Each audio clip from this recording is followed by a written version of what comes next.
गली में कोई अपनी बूढ़ी माँ को बुरी तरह पीट रहा था। शोर सुनकर जब मैं वहां पहुंचा तो मैंने तुरंत उस शख्स का हाथ कसकर पकड़ लिया और उसके हाथ में से डंडा छीन लिया। यह हमारे प्रधानाचार्य साहब का घर था और वह बुजुर्ग औरत उनकी विधवा थी। उनके सिर और चेहरे पर गंभीर चोटें थीं। मैंने उस बदकिस्मत बेटे को एक तरफ धक्का देकर अलग किया और अम्मा जी का हाथ पकड़कर उन्हें अपने कमरे में ले आया। मेरा नाम अरविंद है। मेरी उम्र 30 साल है और मैं एक गरीब इंसान हूँ। मेरी कहानी सुनकर आप लोग भी हैरान रह जाएंगे। जब से वह औरत मेरे घर आई, अजीब अजीब घटनाएं होने लगी, ऐसी बातें जो पहले कभी नहीं हुई थीं। मुझे इतना तो मालूम था कि यह सब उनके आने के बाद ही हो रहा है, लेकिन वह कौन थी और यह सब कैसे कर रही थी, यह जानकर आप दंग रह जाएंगे। मेरी इस दुनिया में कोई नहीं था। मैं बिल्कुल अकेला था और मेरी नौकरी भी चली गई थी। 5 महीने से मैंने घर का किराया नहीं दिया था और खाने के लिए भी कुछ नहीं था। मैं खाली पेट बैठा था और नींद भी नहीं आ रही थी। आधी रात को अचानक मुझे गली से अजीब सी आवाजें सुनाई दी। एक औरत मदद के लिए पुकार रही थी, मुझे बचाओ, मुझे बचाओ। मैं फौरन बाहर निकला कि देख सकूं ये किस घर के आगे हो रहा है। मैं ऊपर चबूतरे पर रहता था। नीचे उतरकर देखा तो दंग रह गया। एक आदमी हाथ में डंडा लिए एक बूढ़ी औरत पर जुल्म कर रहा था। मेरे अंदर खौफ और गुस्से की मिलीजुली हालत पैदा हुई। कैसे कोई इंसान किसी औरत पर इतना जुल्म कर सकता है? मैंने तुरंत उसका डंडा छीन लिया और कहा, तुम्हारा दिमाग खराब है? तुम पागल हो गए हो क्या? क्या दुश्मनी है तुम्हारी इस औरत से? लेकिन वह कुछ नहीं बोला। उसका चेहरा अजीब था, न ज्यादा बूढ़ा न जवान। मैंने देखा कि वह डरकर अंदर चला गया। मैंने औरत को ध्यान से देखा और समझ गया कि यह कौन है। मैं इन्हें जानता था पर कभी मुलाकात नहीं हुई थी। उनका नाम मैंने बहुत सुना था। मैंने उन्हें उठाया और अस्पताल ले गया। डॉक्टर ने कहा कि इनके सिर और बांह पर गंभीर चोटें हैं। सरकारी अस्पताल था, लेकिन मेरी जेब के आखिरी पैसे भी वहीं खर्च हो गए। उसके बाद मैं उन्हें अपने घर ले आया। मैंने उनकी देखभाल शुरू की। रात भर उन्हें पानी पिलाया, पुरानी फटी चादर से ढक दिया और सोचा कि सुबह तक ठीक हो जाएंगी। पर दिल में डर भी था कि वह जालिम आदमी दोबारा आ सकता है। मैंने खुद को हिम्मत दी और उनसे कहा, आप आराम कीजिए, मैं यहीं हूं। आपको कोई नुकसान नहीं होने दूंगा, चाहे मेरी जान चली जाए। वो औरत चैन से सो गई। दरअसल वह हमारे गुरुकुल के प्रधानाचार्य जी की पत्नी थी, जो हमें संस्कृत और धर्मशास्त्र पढ़ाते थे। मैं खुद उनके अंतिम संस्कार में शामिल हुआ था। बहुत बड़ा अंतिम संस्कार था, क्योंकि वह बड़े ही पुण्यात्मा थे। अब यह स्त्री उनकी विधवा थी। वह शख्स कौन था, यह साफ नहीं था, लेकिन इतना जरूर पता था कि प्रधानाचार्य जी अब इस संसार में नहीं थे। मेरा हाल बहुत बुरा था। नौकरी भी नहीं रही, घर का किराया भी नहीं दिया था, खाने को भी कुछ नहीं था। मैं जिस दुकान पर चाय बनाता था, वहां से भी निकाल दिया गया, क्योंकि उन्होंने इलेक्ट्रिक केतली रख ली थी और मुझे बेरोजगार कर दिया। अब मैं परेशान था कि उनका ख्याल कैसे रखूं। सुबह हुई तो मैं घर से निकला। डर था कि कहीं वह आदमी मुझे रोककर यह ना कह दे कि औरत वापस करो, वह मेरी घरवाली है। लेकिन ऐसा कुछ नहीं हुआ। मैं बाजार से उधार नाश्ता लेकर लौटा तो वही आदमी पास से गुजरा, पर उसने मुझसे नजरें भी नहीं मिलाई। मुझे लगा शायद वह इस विधवा औरत से पीछा छुड़ाना चाहता था। मैंने नाश्ता टेबल पर लगाया और कहा, अम्मा जी, नाश्ता कर लीजिए। वह बोली, बेटा, तेरा शुक्रिया, तूने मेरी बहुत मदद की, पर यह बाजार का नाश्ता क्यों? मुझे बता देता, मैं तेरे लिए और अपने लिए परांठे बना देती। मैंने कहा, अम्मा जी, घर में ना आटा है, न तेल और ना ही गैस, इसीलिए बाजार से ले आया। वह बोली, क्यों, तू काम नहीं करता क्या? मैंने बताया, हालात खराब हैं और नौकरी नहीं है।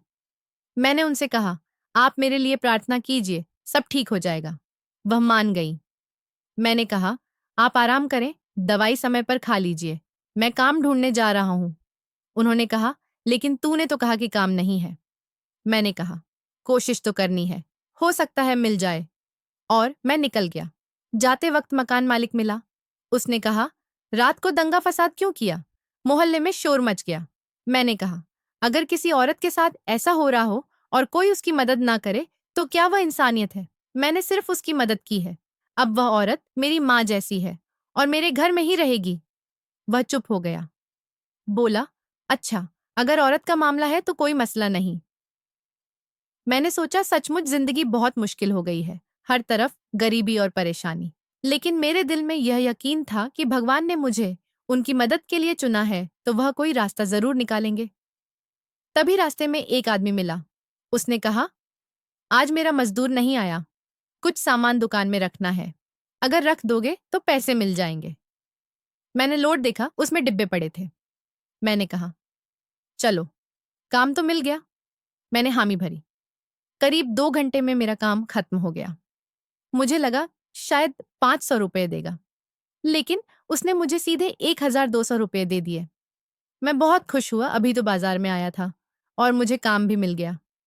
यह तो बहुत अच्छी बात है।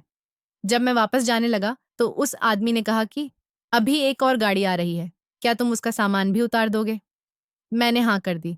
जी, कोई दिक्कत नहीं। उसने मुझे साइड में बैठने को कहा और मेरे लिए चाय भी ले आया। थोड़ी देर में दूसरी गाड़ी आ गई और मैंने उसका भी सामान उतार दिया। उसने मुझे फिर से 1200 रुपये दिए। अब मेरी जेब में जहां 10 रुपये भी नहीं थे, वहीं पूरे 2400 रुपये हो गए। मेरा मन बहुत खुश हुआ और मैंने सोचा कि घर के लिए कुछ सामान ले जाऊं। होटल का खाना खाने से कहीं अम्मा जी की तबीयत खराब ना हो जाए, क्योंकि मुझे तो घर का खाना ही अच्छा लगता है। मैं अक्सर बस 2 रोटियां और 50 रुपए की सब्जी सालन लेकर गुजारा कर लेता था। लेकिन इस बार मैंने दुकानों से सबसे सस्ता मगर साफ सुथरा और अच्छा सामान खरीदा, ताकि अम्मा जी के लिए खुद खाना बना सकूं। मैंने मन में ठान लिया कि अगर छोटी सी मदद भी कर सकता हूं तो वही मेरी सबसे बड़ी खुशी है, और मैंने इरादा किया कि चाहे कितनी भी मुश्किल क्यों ना आए, मैं पीछे नहीं हटूंगा। रास्ते में वही आदमी दोबारा मिला। ऐसा लग रहा था कि मुझसे कुछ कहना चाहता है, मगर हिचक रहा था। मैंने खुद रुककर पूछा, क्या बात है? तो वह बोला, जिस औरत को तुम अपने घर लेकर गए हो, अगर तुम्हें पता चले कि वह क्या काम करती है तो तुम उसे फौरन निकाल दोगे। मैंने गुस्से में कहा, अच्छा, कौन सा काम करती है? मुझे मालूम था कि यह झूठ बोल रहा है, क्योंकि जो अपनी माँ की उम्र की औरत पर हाथ उठाता है वह अच्छा इंसान नहीं हो सकता। उसने फिर जिद की कि उसे घर से निकाल दो। मैंने कड़ाई से कहा, ठीक है, निकाल दूंगा, अब निकल यहां से। मेरी आवाज ऊंची हो गई तो 2-4 लोग भी देखने लगे, मगर मैं झगड़े के मूड में नहीं था। मुझे लगा यह बस हवा में तीर चला रहा है, क्योंकि अगर कोई सच्चाई होती तो तुरंत बताता। शायद उसे यह बर्दाश्त नहीं हो रहा था कि उस औरत को एक ठिकाना मिल गया। वह खामोशी से चला गया और मैंने सोचा कि शायद भगवान ने उसे मेरे रास्ते से हटा दिया है ताकि मैं अपना फर्ज निभा सकूं। मैंने कदम घर की ओर बढ़ाए और अम्मा जी के लिए चिकन, सब्जियां, तेल, नमक सब खरीदा। अम्मा जी को सामान देकर कहा कि अब आप और मैं मिलकर खाना बनाएंगे। उनके चेहरे पर हल्की सी मुस्कान आई और मैं भी खुश हो गया। मैंने कहा, आज पता नहीं क्या हुआ, यूं ही काम मिल गया और दोगुनी कमाई भी हो गई। अम्मा जी बोली, बेटा, यह मेरी प्रार्थनाओं का असर है, आगे देखो क्या क्या होता है। फिर मैंने उन्हें रास्ते में हुई मुलाकात का किस्सा सुनाया। उन्होंने कहा, वह आदमी मेरा छोटा देवर है, मैंने उसे बेटों की तरह पाला था। जब मेरी शादी हुई थी वह 8 साल का था। कुछ समय हॉस्टल में पढ़ाई भी की और फिर घर आ गया।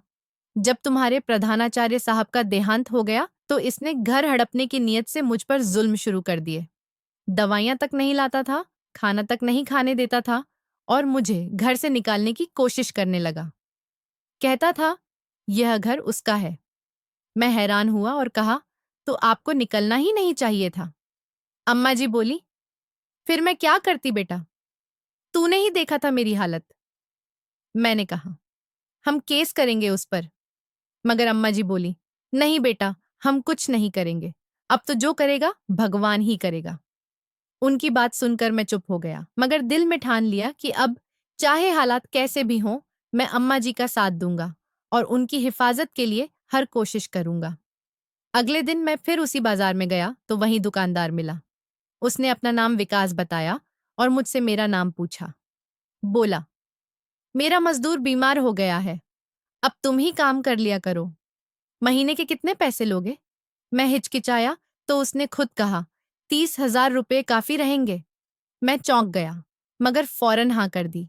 यह मेरे लिए बहुत बड़ी बात थी, क्योंकि पहले जहां मैं चाय बनाता था, वहां मुझे मुश्किल से 100 से 150 रुपये रोज मिलते थे, और अब अचानक 30,000 रुपये महीना।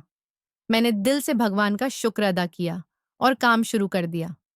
करीब 10 दिन हुए थे कि उसने कहा, मेरा काम बढ़ रहा है, मैं तुम्हें सुपरवाइजर बना देता हूँ। तुम 7-8 लड़के रख लो जो सामान उठाएं उतारें। तुम्हारी तनख्वाह 50,000 रुपये कर दूंगा। मैं हैरान था। सिर्फ 10 दिनों में ही तनख्वाह लगभग डबल। अब मैं रोज अम्मा जी के लिए फल, खाना, दवाइयां लेकर आता और वह मेरे लिए प्रार्थना करती। वह पूरे दिन पूजा पाठ में लगी रहती और मुझे भी गीता पढ़ने के लिए कहती। मैंने भी यह आदत बना ली। लगभग 3 महीने ही हुए थे कि उसने कहा, एक और कंपनी का काम भी तुम संभाल लो। तुम्हारी तनख्वाह अब 1,20,000 रुपये होगी। मैंने तुरंत हाँ कर दी। फिर मैंने एक अच्छा घर किराए पर ले लिया, क्योंकि पुराना कमरा बहुत ठंडा था और सर्दियों में रहना मुश्किल था। अब अच्छे घर और बड़ी तनख्वाह की वजह से जिंदगी में सुकून और चैन महसूस होने लगा। मुझे हमेशा लगता था कि यह सब अम्मा जी की प्रार्थनाओं की वजह से हुआ है। जैसे ही वह मेरी जिंदगी में आई, सब कुछ बदल गया। मैं महीने का 1.5 लाख तक कमाने लगा। मेरे लिए तो यह ऐसे था जैसे अचानक मेरी जिंदगी में खुशियों का तूफान आ गया हो। काम भी ज्यादा नहीं था। मजदूर खुद सामान उठाते ढोते। मैं बस उन्हें हिदायत देता और निगरानी करता। मेरी शक्ल सूरत बदलने लगी। सेहत अच्छी हो गई। चेहरे की रंगत निखर आई और आत्मविश्वास भी बढ़ गया। रोज काम से लौटकर मैं अम्मा जी के साथ वक्त गुजारता, उनकी सेवा करता, उनके लिए ताजे फल सब्जियां लाता और वह खुश होकर मुझे आशीर्वाद देती। उनकी दुआओं और मुस्कान में मुझे सुकून मिलता था। मैंने अपनी जिंदगी की सारी मुश्किलें पीछे छोड़ मेहनत और इबादत के साथ हर दिन गुजारना शुरू कर दिया। लेकिन जिंदगी का यही नियम है कि जब इंसान सोचता है सब कुछ ठीक है, तभी अचानक कोई अजीब मोड़ आ जाता है। मुझे भी देर से यह एहसास हुआ कि सब ठीक लग रहा है, मगर अब मेरे सिर पर एक नई मुसीबत मंडरा रही थी, जिसका मुझे अंदाजा तक नहीं था। एक दिन मैं घर लौटा तो देखा दरवाजे की कुंडी बाहर से लगी थी। हैरानी हुई कि मामला क्या है। अंदर गया तो अम्मा जी कहीं नहीं थीं।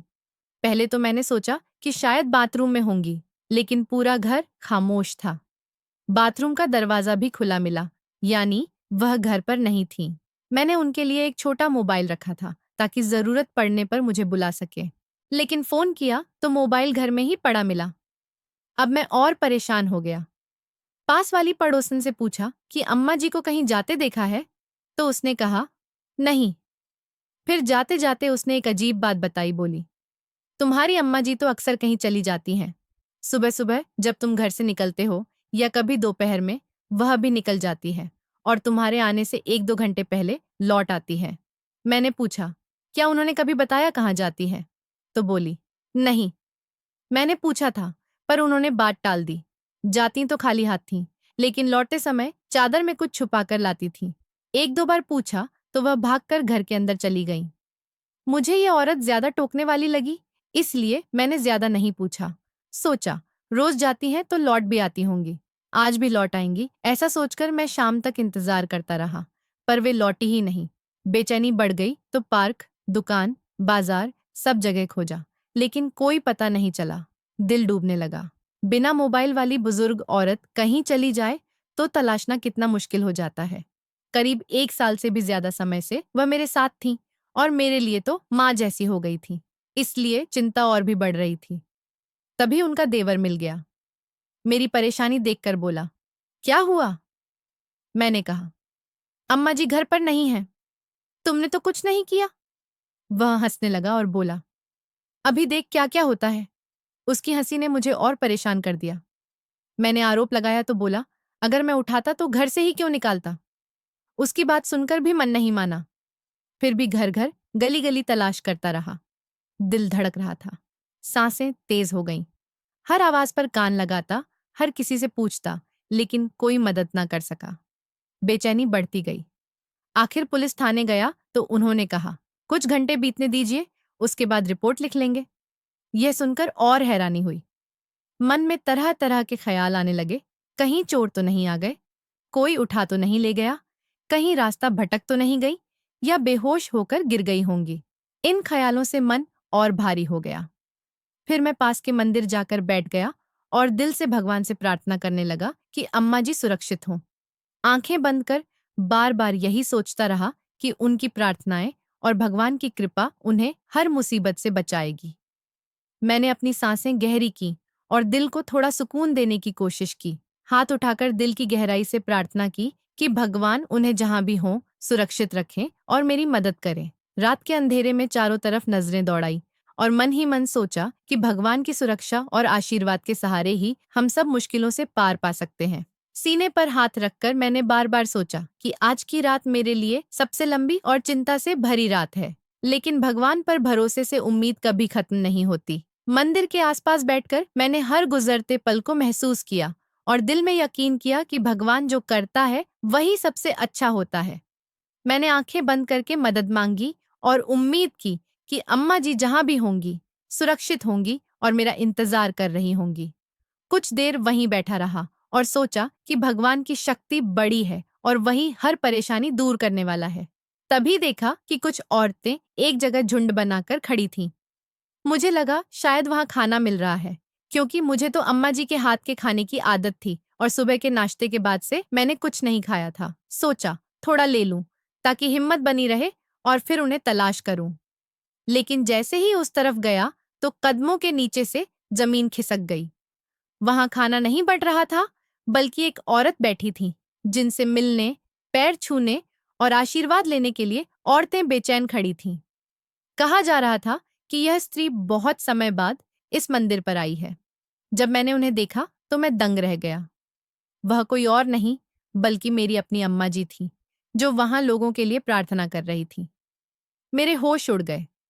मैंने सोचा यह क्या हो रहा है। उनके पास एक डिब्बा रखा था जिसमें बहुत सारे पैसे पड़े थे। लोग अपनी मर्जी से डाल रहे थे। वह किसी से मांग नहीं रही थी।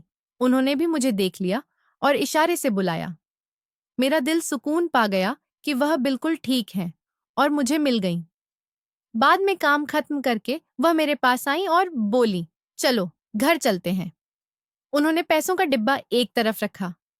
मैंने पूछा, अम्मा जी, यह सब क्या है? आप वहां क्या कर रही थीं और यह लोग आपके लिए इतने बेचैन क्यों थे? तो वह बोली, पहले यह देख। उन्होंने मुझे मेरा ही एक संदूक दिखाया जिसमें कपड़े वगैरह रखे रहते थे, लेकिन उसमें कपड़ों की जगह सिर्फ नोट और पैसे भरे थे। मैं हैरान रह गया। मैंने पूछा, यह सब कैसे? तो वह मुस्कुराकर बोली, जब तुम घर पर नहीं होते थे तो मैं मंदिर चली जाती थी, लेकिन बेटा आज बहुत पावन रात्रि है, इसलिए देर हो गई। लोग मेरे पास ऐसे ही आशीर्वाद लेने आते रहते हैं। दरअसल मैं काशी के एक बड़े मठ की महंतानी रही हूँ। यह सुनकर मैं और हैरान हुआ। फिर बोली, हमारे कुल में पीढ़ी दर पीढ़ी साधना और सिद्धियों की परंपरा रही है और वही मुझ तक भी पहुंची। लेकिन मैंने अपनी इच्छा से मत और परंपरा के बाहर विवाह कर लिया, इसलिए यहीं बस गई। तुम्हारे पिताजी प्रधानाचार्य साहब ने मुझे हमेशा सुख दिया। वह इन टोटकों, तांत्रिक साधनाओं और दिखावे को नहीं मानते थे। बेटा, मैंने तो कभी किसी से कुछ मांगा ही नहीं। तुमने भी देखा, मैं किसी से याचना नहीं कर रही थी। लोग अपनी मर्जी से दे रहे थे। हम तो बस भगवान के नाम पर प्रार्थना करते हैं। हर कोई भगवान का है। जो भगवान को मानता है वह भगवान वाला है। लेकिन कुछ लोगों की प्रार्थना में एक खास किस्म की रोशनी होती है। अब तो विज्ञान भी मान चुका है कि हर इंसान की अपनी ऊर्जा होती है। कुछ लोगों की ऊर्जा इतनी अच्छी होती है कि उनके साथ काम करने से काम में बरकत हो जाती है, और कुछ लोग ऐसे होते हैं जिनके आने से ही अशुभता छा जाती है। बेटा, यह सब ऊर्जा का खेल है। जब विज्ञान कहता है तो लोग मान लेते हैं, लेकिन जब हम उसे करामत कहते हैं तो लोग शक करते हैं। असल में यह ईश्वर की रोशनी है, बुजुर्गों की प्रार्थना है। प्रधानाचार्य साहब भी इन बातों के सख्त खिलाफ थे। इसीलिए उनके रहते मैंने कभी यह सब नहीं किया, क्योंकि वह मेरे पति थे और उनके कहे अनुसार ही मैं चलती थी। लेकिन यहाँ आने के बाद एक गांव की औरत ने मुझे देख लिया। फिर जब मैं यहाँ शिफ्ट हुई तो उसने मुझे पहचान लिया और उसके कहने पर मैंने घर से बाहर जाना शुरू कर दिया। मेरा छोटा देवर भी इन चीजों को अच्छा नहीं समझता था, इसलिए मैंने उसे भी नहीं बताया। उसे लगता था कि मैं रात को उठकर कहीं जाती हूँ और पैसे लेकर लौटती हूँ। वह इस बात को किसी और गलत काम से जोड़कर सोचता था, जबकि वह यह नहीं समझता था कि मेरी उम्र कितनी ज्यादा है और मैं एक विधवा औरत हूँ। उसने मेरे ऊपर ऐसे इल्जाम लगाए कि अगर किसी को बताओ तो वे कहेंगे कि कोई इतना जालिम भी हो सकता है क्या? लेकिन जब जालिम होता है तो वही करता है। उसे तो बस एक बहाना चाहिए था मुझे घर से निकालने का। इसलिए उसने मेरे चरित्र पर उंगली उठाई। वह अपने भाई जैसा बिल्कुल भी नहीं निकला, लेकिन प्रधानाचार्य साहब बहुत अच्छे इंसान थे, बहुत मोहब्बत करते थे, बच्चों से भी बहुत प्यार करते थे। उन्हें संतान नहीं थी, इसलिए अपने छात्रों को ही बच्चों की तरह समझते थे। उन्होंने कभी मुझसे शिकायत नहीं की, कभी यह नहीं कहा कि तुम्हारी वजह से संतान नहीं है। हमें दोनों को ही नहीं पता था कि क्यों संतान नहीं हो रही थी। फिर भी हमने कभी आपस में झगड़ा नहीं किया। हमारी जिंदगी बहुत अच्छे से गुजरी। बस भगवान ने संतान नहीं दी, पर मैं हमेशा संतान के लिए प्रार्थना करती रही। वही एक प्रार्थना थी जो पूरी नहीं हुई। लेकिन मेरा छोटा देवर था, उसे ही मैं बेटे की तरह चाहती थी, क्योंकि शादी के वक्त वह छोटा था। मगर बाद में उसने जैसा किया वह भी तुमने देख लिया। फिर भगवान ने तुम्हारी रूह के रूप में मुझे ऐसा बेटा दे दिया जो मेरे लिए परेशान होता है और मेरा ख्याल रखता है, तो मेरी प्रार्थना तो कबूल हुई ना। मैंने उनसे कहा, यह सच है कि जब से आप मेरी जिंदगी में आई और आपने मेरे लिए प्रार्थना करनी शुरू की, मेरी किस्मत बदल गई। मैं बेरोजगार था और अब पहले से कहीं बेहतर हूँ। उन्होंने कहा, यह पैसे मैं तेरे लिए ही जमा कर रही हूँ। लोग अपनी मर्जी से मुझे दे जाते हैं, वापस नहीं लेते। मैं मना करती हूँ, लेकिन वे रख जाते हैं। इसलिए मैंने भी इनकार नहीं किया। मैं चाहती हूँ कि तू अपना घर बना ले, इसलिए पैसे जमा कर रही हूँ। मैंने कहा, लेकिन आपको इतनी मेहनत करने की क्या जरूरत? उन्होंने हंसकर कहा, मेहनत कैसी? मुझे तो अच्छा लगता है दूसरों के लिए प्रार्थना करना। तुझे इसलिए नहीं बताया कहीं तुझे बुरा ना लग जाए।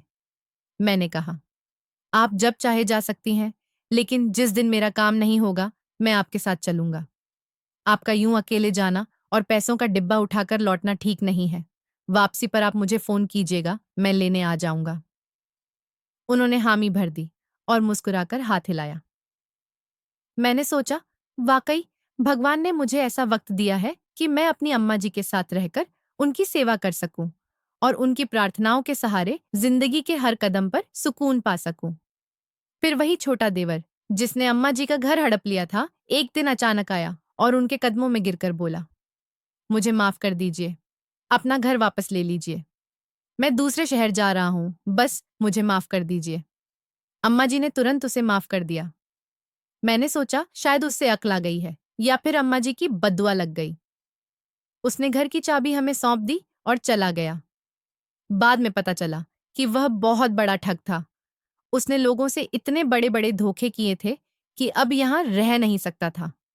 लोग इकट्ठा हो चुके थे और उसे पुलिस के हवाले करना चाहते थे। इसलिए उसने जान बचाने के लिए भागना ही बेहतर समझा। वह घर तो साथ ले नहीं जा सकता था, इसलिए माफी मांगने के बहाने घर हमें वापस दे गया। अब चाहे लौट कर भी आए, उसे कुछ मिलने वाला नहीं था। अम्मा जी ने कहा, अब हम किराए के घर में नहीं रहेंगे, अपने घर में ही शिफ्ट होंगे। मैंने भी हामी भर ली। सचमुच वो घर बड़े प्यार से बनाया गया था। अम्मा जी बोली, तेरे प्रधानाचार्य जी ने एक एक ईंट अपनी देखरेख में लगवाई थी। घर ऐसा है जैसे सदियों तक खराब ना हो। फिर उन्होंने कहा, अब जब घर है तो घरवाली भी लानी पड़ेगी। मैं अकेली नहीं रहूंगी। वह मेरे लिए रिश्ता ढूंढने लगी। और रही बात उनके देवर की, वह अचानक क्यों चला गया, तो पता चला कि वह लोगों को ठगने में माहिर था और जब उसकी पोल खुली तो उसे भागना पड़ा। उसने चाबी हमें देकर अपनी जान बचाई।